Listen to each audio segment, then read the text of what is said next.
I wish to thank Claire for inviting me because up until about 2 months ago I knew very little about honey, and she knew I was an expert on chocolate and wine and said, well, you surely be able to know something about honey. Well, this excursion through culture, history, has taken me to all continents except Antarctica and into such an array of themes and topics. It was very difficult to limit my talk to 40 minutes, so I promised my following speaker, Liz Applegate, that I would keep it basically under control. I wish to thank you. I'm most pleased to be invited to share this information with you today on the culture history of honey.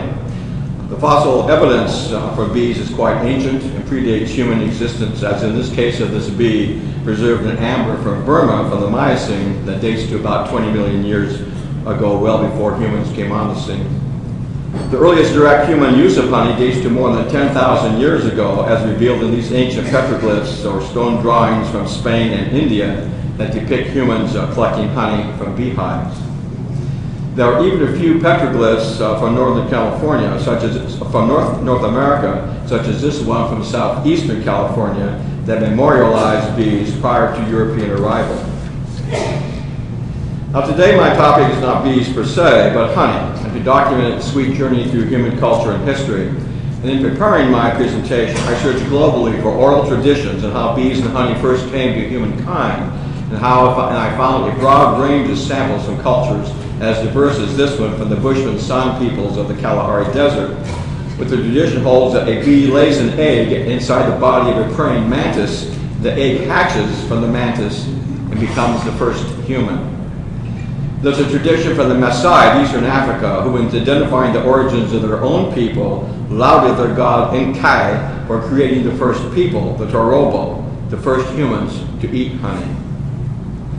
There are also Amazon tribes who relate the tradition that the earliest humans were lazy, that the gods commanded bees to build their nests in tall trees, thus forcing humans to exercise and work hard if they wanted to obtain honey.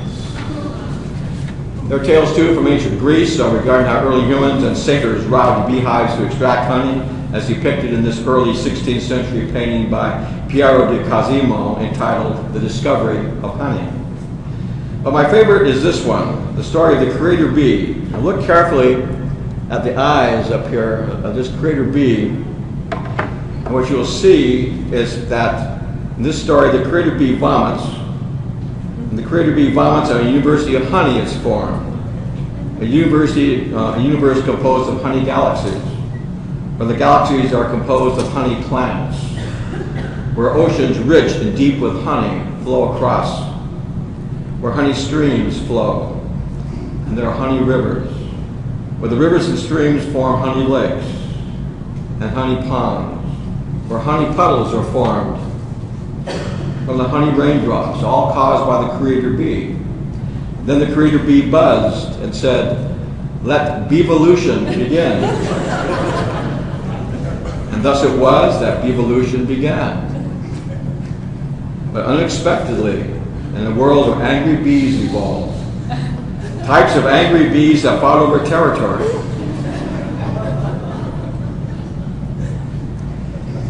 Angry bees that fought each other.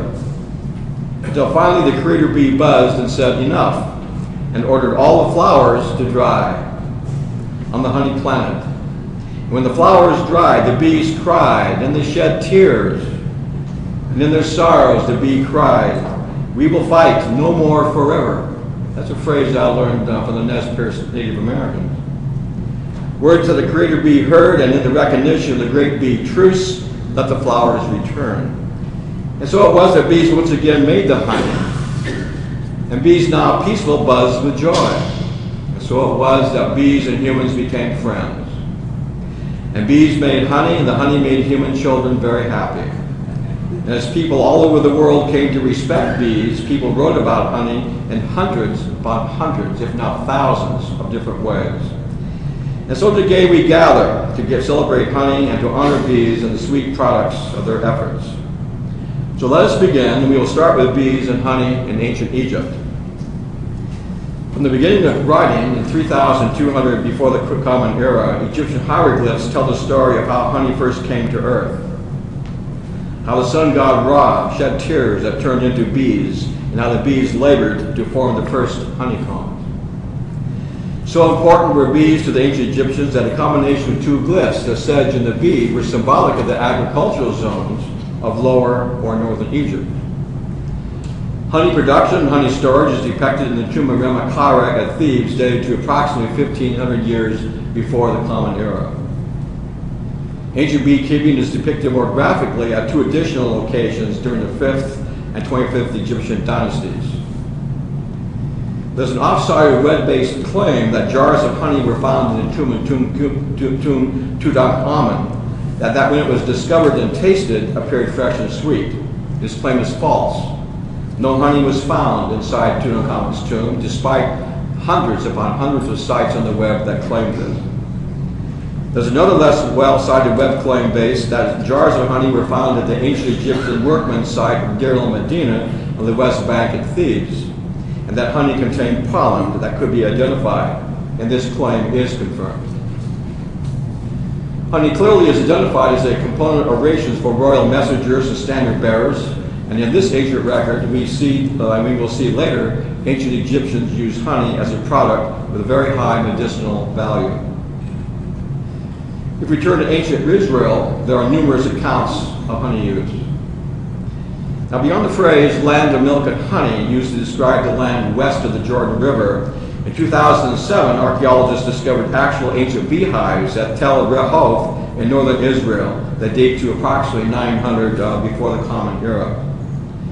Now, from the Torah to the Talmud and other early Jewish religious texts, honey flows as a common thread, as in this theme and case from Leviticus.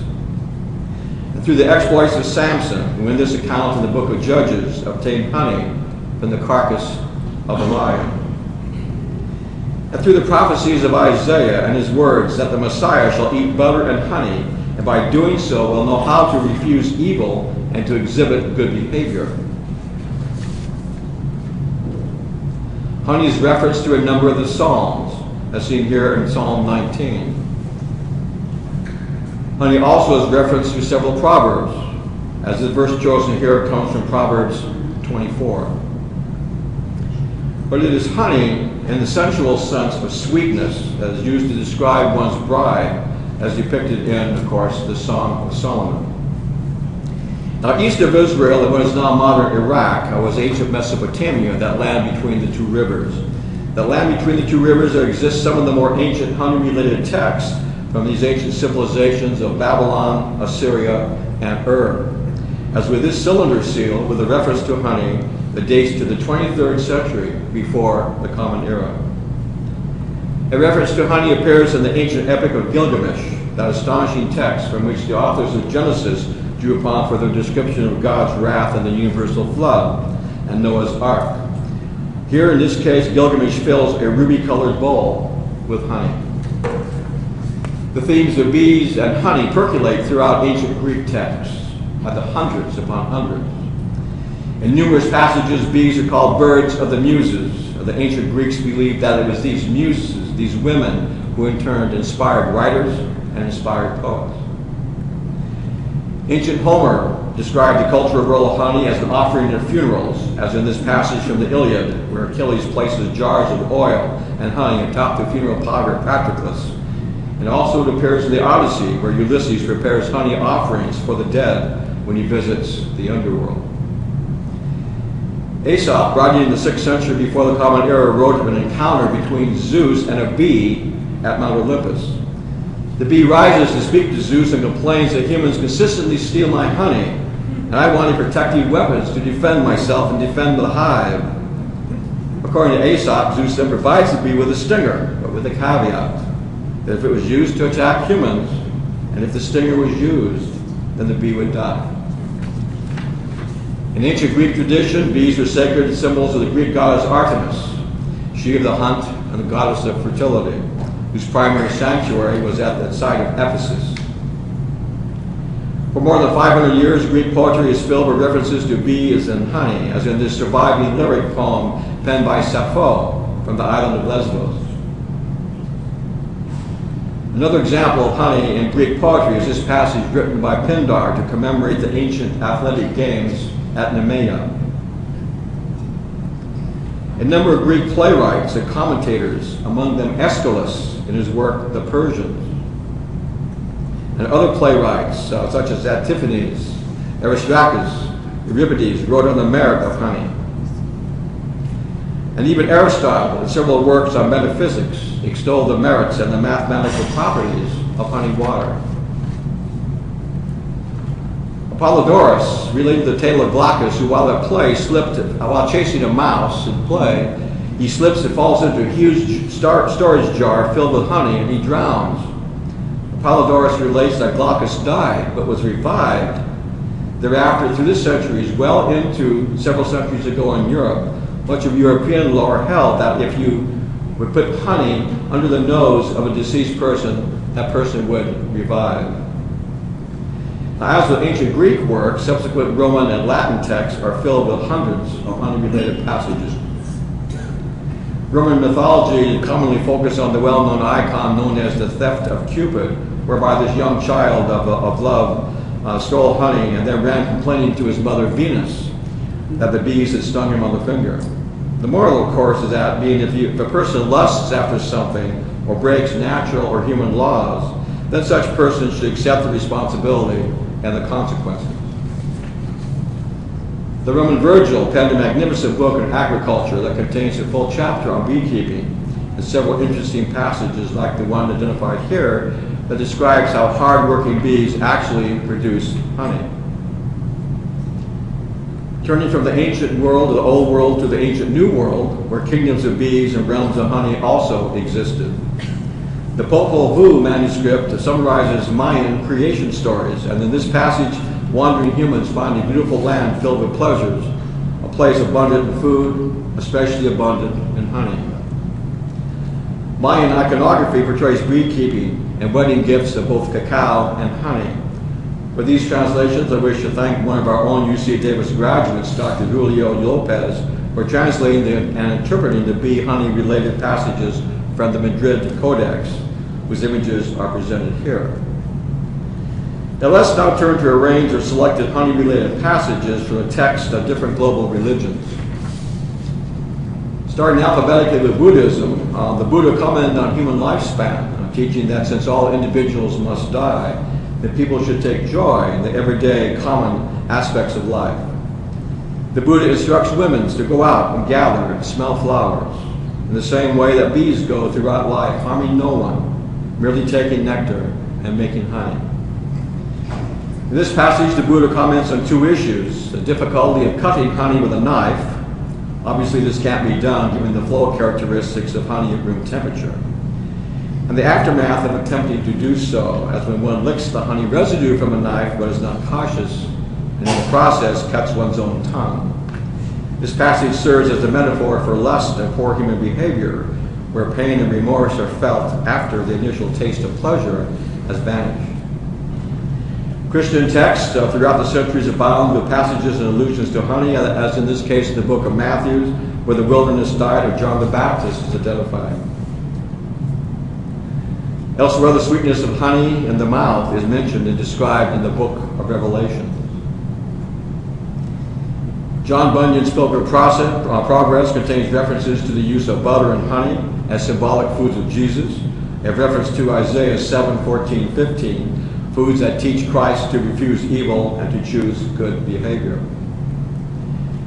Khalil Gibran, commonly misidentified as a Muslim, however, is really a Lebanese Christian who wrote The Prophet in the year 1923, a work that became wildly popular in the United States during the 1960s.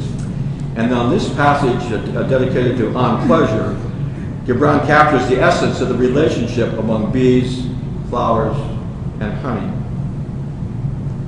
The ancient Hindu texts, among them the Rig Veda, the Artha Veda, and the Girasa Sutra, provide a very broad range of honey-related passages that provide symbolic honey descriptions of the earth and sky features.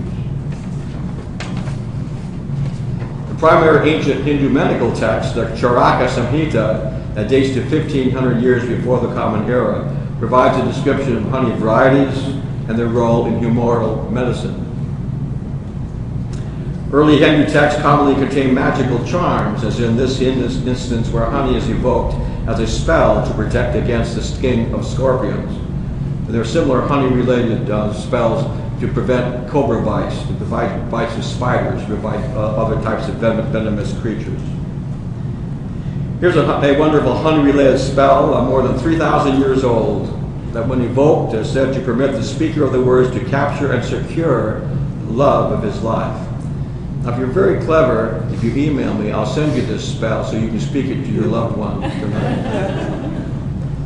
Throughout Hindu family life, the use of honey was vital, since it was the first solid food given to a newborn infant, as documented in this text, dating to 500 years before the Common Era. And it is the same custom that has persisted through the centuries, as manifested today by Hindu couples in the same traditional ceremony. The ceremony is called Jatakarma Samskara. Today, honey remains a purifying agent that is considered by Hindus among the highest religious offerings, as depicted here, where images of deities are adorned with fresh, pure honey. This example of pre-Islamic, early 7th century Arab poetry by Abu Duyyab compares the sweetness of wine to honey and how the two products could be blended. This before the Prophet Muhammad forbade his followers to drink wine. The Quran, considered by the Muslims the revealed word of God to the Prophet Muhammad, contains passages of bees and honey. This text alludes to the color and to the healing properties of the honey.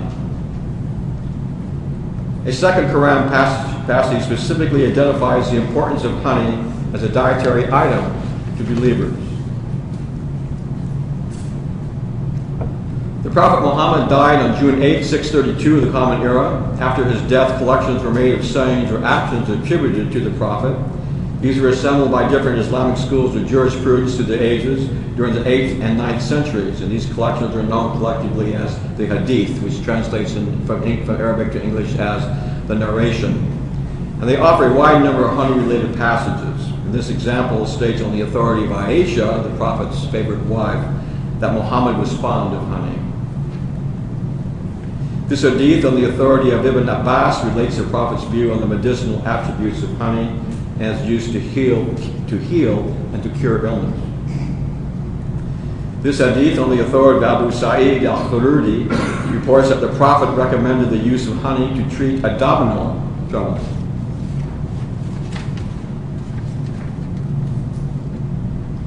Imam al-Shafi, whose tomb is at Fustat on the southern outskirts of modern Cairo, was considered one of the founders of Islamic jurisprudence. Something got ahead of us here. Oops, I'm sorry.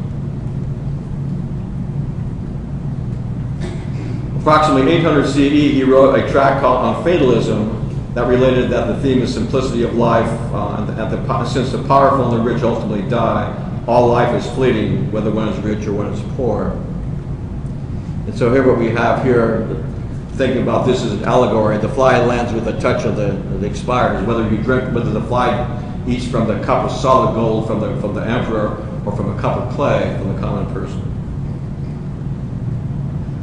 The Talmud is a record of rabbinical discussions pertaining to Jewish customs, ethics, history, law, and philosophy. Numerous discussions pertaining to honey are found within these texts, and this passage identifies honey in a medicinal context as one of 6 key medicines. In this Talmud passage, the rabbis relate how to correctly refeed a starving person through use of meat mixed with honey, or by using different types of flour mixed with honey. Still, other Talmud sources identify the proper dietary behavior to be followed on the Sabbath eve or on the Sabbath itself. And in this example, the rabbis disagreed in their interpretations of proper behavior when honey was involved. Now, moving from honey in a religious context to the role of honey in ancient and contemporary medicine and healing, the examples that can be provided are in the hundreds upon hundreds. But basically, I would like just to mention just a few basic ones here. Our book, Food Gift of Osiris, was published in 1977 and contained these 3 passages. These various papyrus documents cannot be dated exactly, but generally are attributed to about 1,500 years before the Common Era.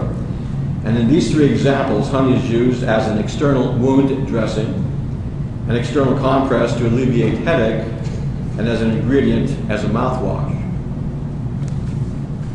In these additional three passages, honey is combined with squid cuttlebone, earth, and heat-producing spices to perform a preparation H like suppository used to treat hemorrhoids.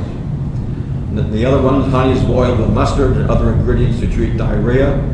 And the third one, honey is blended with goose fat is to apply directly to the surface of the eye to treat what we interpreted as cataracts. Among the more interesting ancient Egyptian prescriptions to survive, however, is this one from the Papyrus Avers, also from about 1500 BCE, that may be not certain, but may be a reference where honey was used as an ingredient to treat diabetes. Now, numerous Greek and Roman medicinal prescriptions use honey as an ingredient. I will cite just two out of the many hundreds available for inspection. This first passage comes from Soranus' book Gynecology, written in the 2nd century of the Common Era, where honey was used to treat constipation in infants. I don't think we would use turpentine, basically, today to give to a baby. But look at this second example by the Roman Celsus, how general human behavior has changed. Now think back this morning. Did you arise and greet the day with a traditional morning vomit? Sometimes the Romans began their day by tuning up their bodies and cleansing leftover residues from dining parties held the night before. Among the more curious examples of medicinal use of honey that I encountered in preparation for our symposium today is this passage from the Chinese physician Li Shanxian in his classic text Ban Kia Gong Mu, dated to the late 16th century, where he describes a custom from the Arabian Peninsula, the so-called mellified man. This blends human behavior, honey, death, and a form of medical cannibalism. This passage translated from the Chinese, some old men at the end of their lives would give themselves over to a special death where they ate only honey and they bathed only in honey. Ultimately, they excreted only honey in their urine and feces. Now, such a diet is not medically sustainable, so after death takes them, their corpses are placed inside a honey-filled coffin, and their bodies are aged for several centuries. Whereupon the coffins are opened and pieces of the corpses cut off, medicinally is prescribed and eaten to prevent and to treat broken bones, wounded limbs, and a range of unidentified complaints. Yum. Now, earlier I touched upon the theme of honey and magic when describing Hindu spells used to protect against scorpion stings and other problems. Now, honey is used today in different magical contexts. That's in this instance where honey and butter are smeared over the bodies of Maasai women of East Africa to ensure fertility. The World Wide Web is a rich source for New Age honey-related magical spells. In this instance, a mixture of almonds, honey, milk, and raisins are recommended for use to conjure the image of one's soulmate during dreaming. Is it not really apparent that bees and honey appear throughout history in military contexts? For example, the year 908 of the Common Era, the citizens of the English city of Chester repelled an army of invading Danes and Norwegians by dropping beehives onto these Vikings as they attempted to storm the city walls. We have similar accounts from Richard III catapulting beehives onto Muslim troops as they were attacking the walls of Jerusalem. The most curious linkage, however, between honey and military activities took place in 400 BCE, where 10,000 Greek mercenaries under the generalship of Xenophon marched from Greece along this route all the way down to southern Mesopotamia to take part in a civil war. When they got down there, they found the war was over, and the persons who invited them said, "Go home." Well, this army of 10,000 soldiers then began to walk back. They got up in this area here, and something very, very, very strange happened. They marched northward, and it was now northeastern Turkey, and after reaching this area, the soldiers were incapacitated after eating toxic honey. The long first-person account provided here reveals that the troops suffered extreme vomiting and diarrhea. They were unable to stand erect. They staggered about as if violently drunk. After 3 or 4 days, the affected troops recovered, and they resumed their march, ultimately went north to the Black Sea, and then turned west, and then returned basically to Greece. Now, the source of this toxic honey was pollen from this plant, Rhododendron ponticum. It still grows today, it's still toxic. Honey from this plant will still produce those symptomologies of diarrhea, intoxication, and inability to speak. So beekeepers today in this region of Turkey still must remain vigilant lest their bees seek out rhododendron as their pollen source. Perhaps the most illuminating aspect of my work for this honey-related information for this symposium came from examining ancient and contemporary customs and literary sources from Africa, Europe, Asia, and the Americas. I had never in 1,000 years would ever have thought the role of honey in literature would be so rich. From hundreds of accounts identified, several may be cited here. For example, there are African traditions still practiced in Morocco today to keep local bees from being killed by thunder. There's a long-standing South African Zulu tradition that describes teamwork between large and small animals and how they work together to share honey. The Hadza peoples of modern Tanzania and East Africa share beehive honey and wax with birds of the genus Prototiscus, which is the bee seeker that goes out and the people follow the birds and then the birds take them to the hives.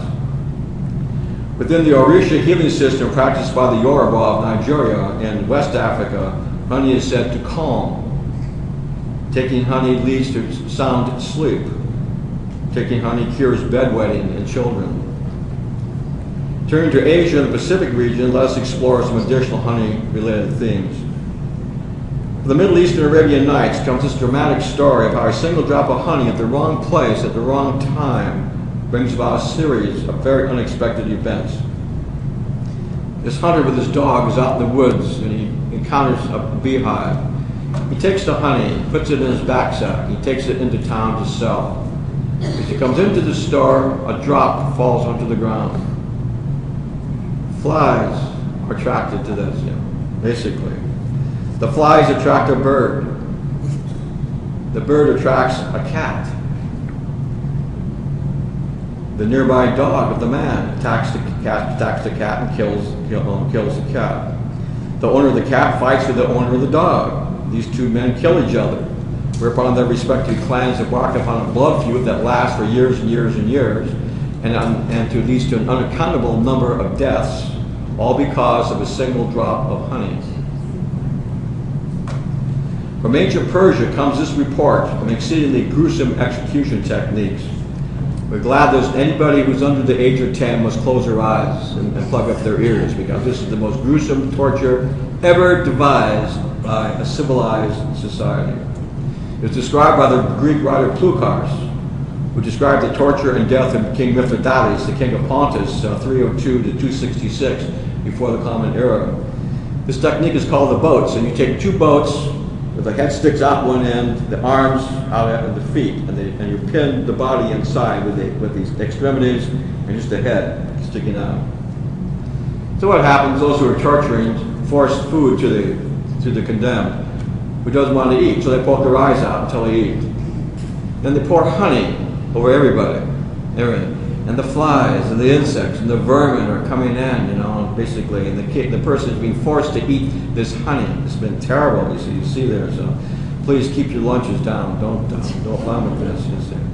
It took 17 days for Mithridates to expire from this torment. That's a terrible, terrible way to die. On a happier note, there are wonderful honey-related passages from Tibetan literature and poetry. There are dozens of examples, and we cite one just here, which is delightful to read. Here's another delightful passage from India that contrasts the efforts between bees and butterflies.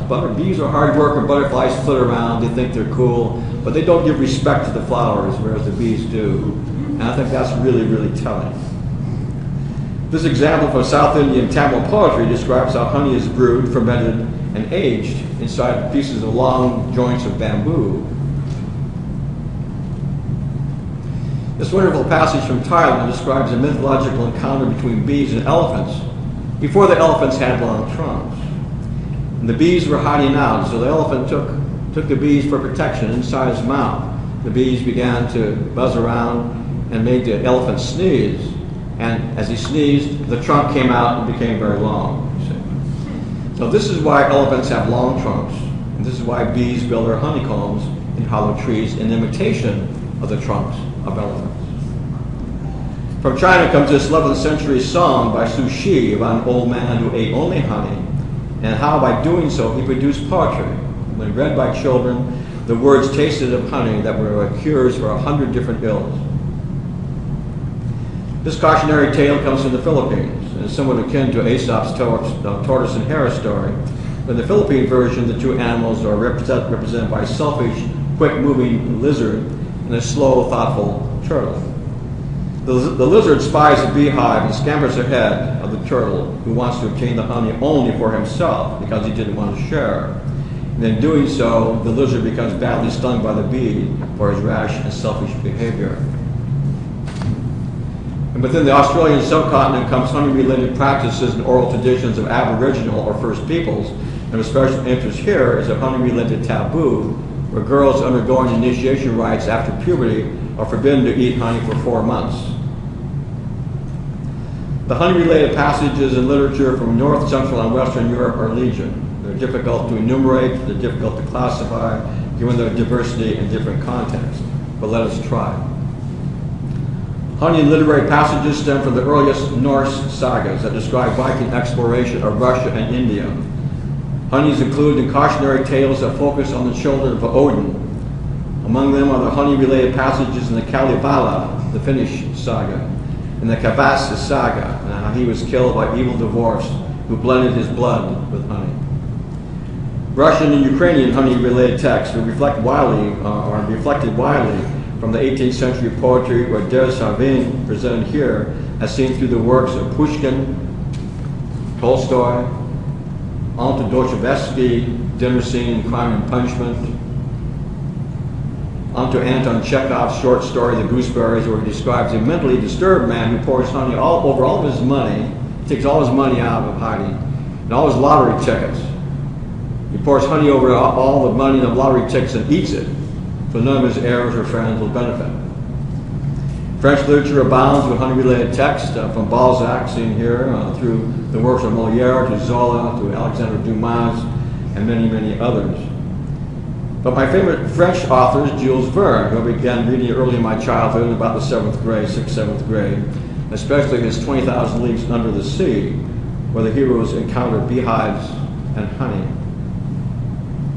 Honey-related German literature reaches into the 16th century, and there's commentary on the Book of Galatians by Martin Luther, and extends to the early 19th century tales by the Brothers Grimm, of which 2 of their fables celebrate bees and honey.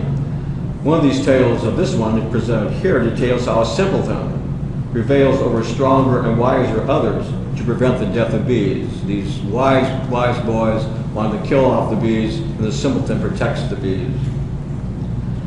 Other honey-related sources of German literature include tales and poetry of Goethe, Hermann Hesse's masterpiece Siddhartha, and Franz Kafka's unsettling masterpiece The Trial, where in this passage the police eat a honey snack while interrogating the prisoner, who doesn't know why he's there and under interrogation.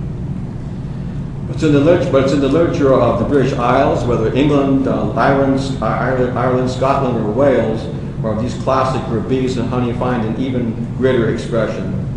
Let's start first with Beowulf, which of course means bee wolf, a name meaning bee hunter, a synonym for bear.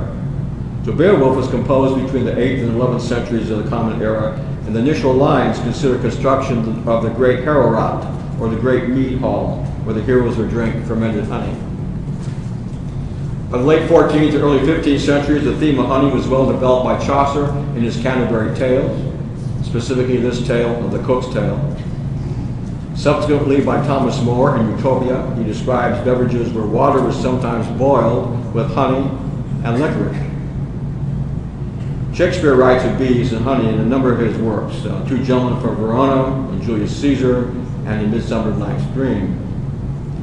Bees and honey abound in Shakespeare's King Henry IV, Part 2, and his Pericles, Prince of Tyre. Christopher Marlowe, we can debate whether he wrote Shakespeare's plays or not. Marlowe considered honeybees in his epic poem Hero and Leander, published in 1598. The poet John Donne in the Token, published in 1634, requests honey to make sweet his hive. Bees and honey make their appearance in Milton's Paradise Lost, appear in Coleridge's Kubla Khan, and in his Rime of the Ancient Mariner, and in Mary Shelley's eerie novel, Matilda. English literature of the 1840s is rich with bee and honey references, as referenced by Robert Browning's Pied Piper of Hamelin, where the poor lame child who can't keep up with the kids that are being kidnapped mourns that he will not be visiting the new land lauded by the piper, where honey bees have all lost their stings.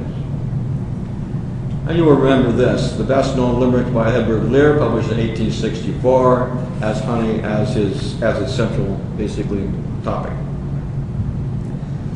The Bronte sisters, Charlotte and Emily, considered honey and bees in their widely known novels, whether in Jane Eyre by Charlotte or in Wuthering Heights by Emily.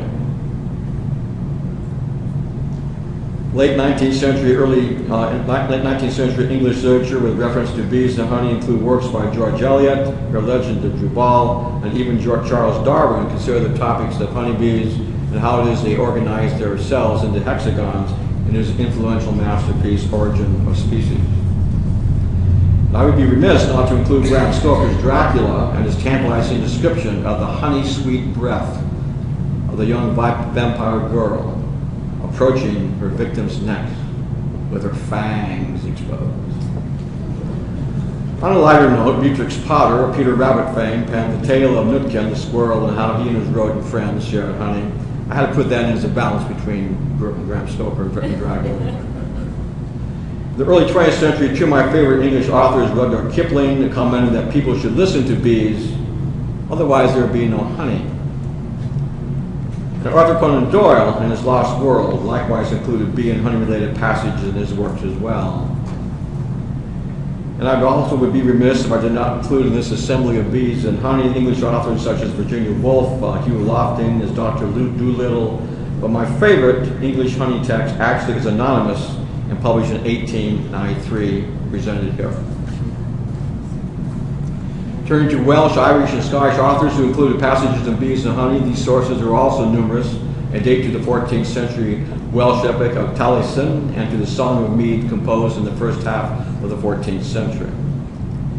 Regarding Irish writers who included passages on bees and honey, may be mentioned Jonathan Swift in his Gulliver's Travel, where Gulliver dines in water, bread, and honey extracted from hollow trees.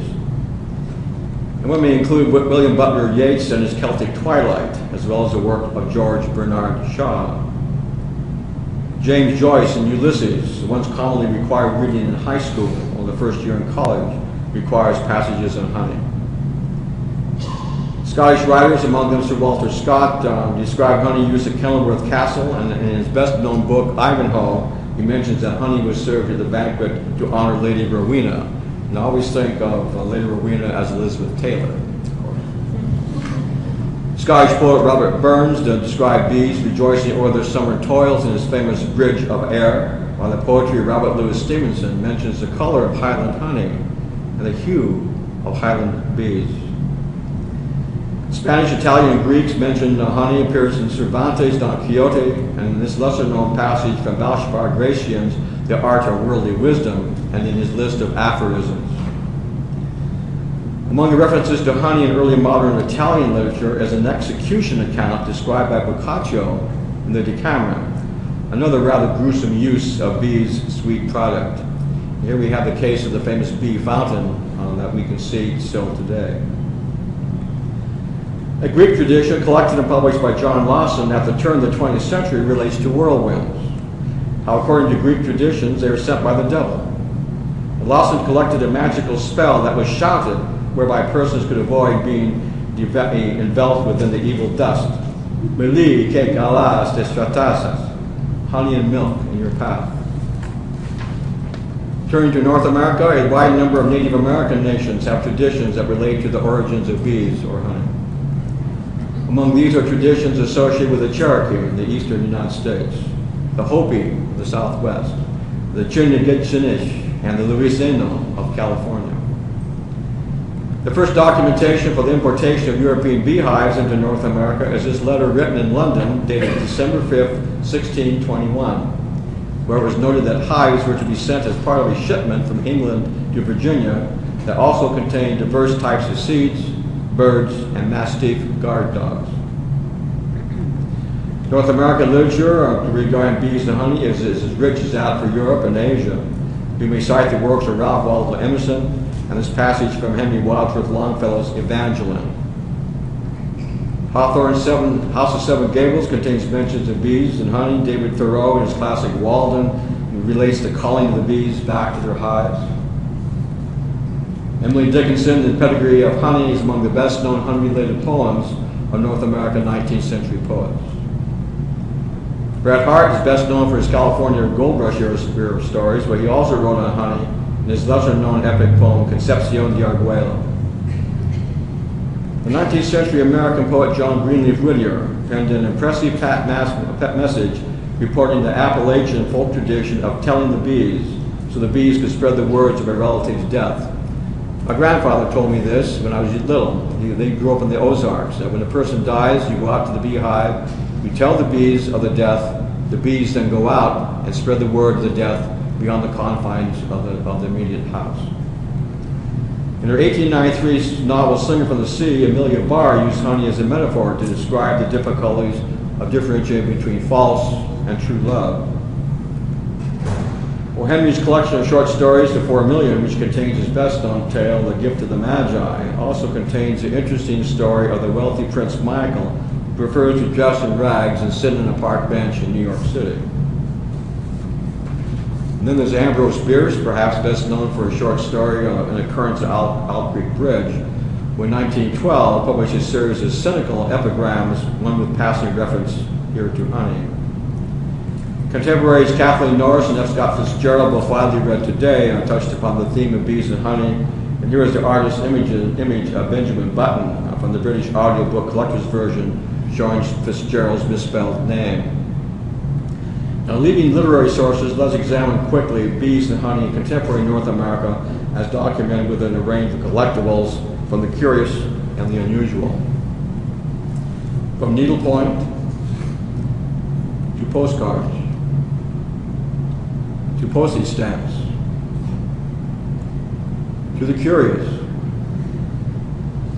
to the unusual, to geographical locations, to contemporary beehive hairstyles, to contemporary hair and body products, to Hollywood films, more Hollywood films, to television productions on Saturday Night Live. We all remember John Belushi dressed as a bee. To Louisiana Mardi Gras costumes. To honey-related musical groups. To the Honeybee Trio musical group who will perform for us today at the end of our symposium. To American newspaper names, even our local Sacramento Bee. To personal bath products that began perhaps with Cleopatra putting honey in her bath. To pop culture and exotic dresses. I see this as a standard dress walking down the runway on things like that. To posters available for purchase on the web, which are legion dealing with honey, especially one on the lower left. To posters available for purchase on the web all over, by the thousands of them. To bees as icons and human tattoos and body art. The use of the word bee and honey in language is highly variable and interesting, not just the so-called language of bees. English slang terms for affection and love. Here are 10 languages, terms for honeymoon, all dealing with honey. Here's 10 more languages, terms for honeymoon, all dealing with honey. There are special contests for honey-related haiku poetry. Such honey-related haiku contests continue to attract numerous poets. There's widespread use of the word bee and honey as idioms within the English language. Literally, if you look across languages, there are literally hundreds of idioms and phrases and saws and proverbs dealing with honey. this one being the most famous. There's the English word honey by the inept and the inexperienced men hoping to get lucky in love. But the greatest variation in context of the words bee and honey stems from proverbs and old saws or sayings, of which there are literally hundreds worldwide. Presented here is a sampling of some of the proverbs that I like best, all different but can be clustered, and these reflect issues of personal behavior, happiness, and faith. I'm always intrigued by the top one. In contrast, these express darker meanings, messages of death, cautionary tales, or hidden dangers. This grouping reflects human attributes of greed, bitterness, and warning. This group reflects passion, anger, and opportunity. This group reflects obligations to help others, risk-taking, and what not to do in the workplace. Still others reflect ethical and moral advice. And these extol hard work and labor. Still others offer advice on daily life.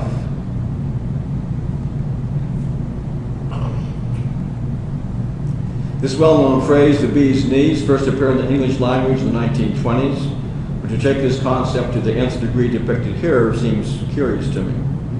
More recently, in Hike Through American Television and Cinema is the phrase queen bee, has added various components to its definition, as we see here, Lindsay Lohan and her other friends, and her other friends, and her other friends.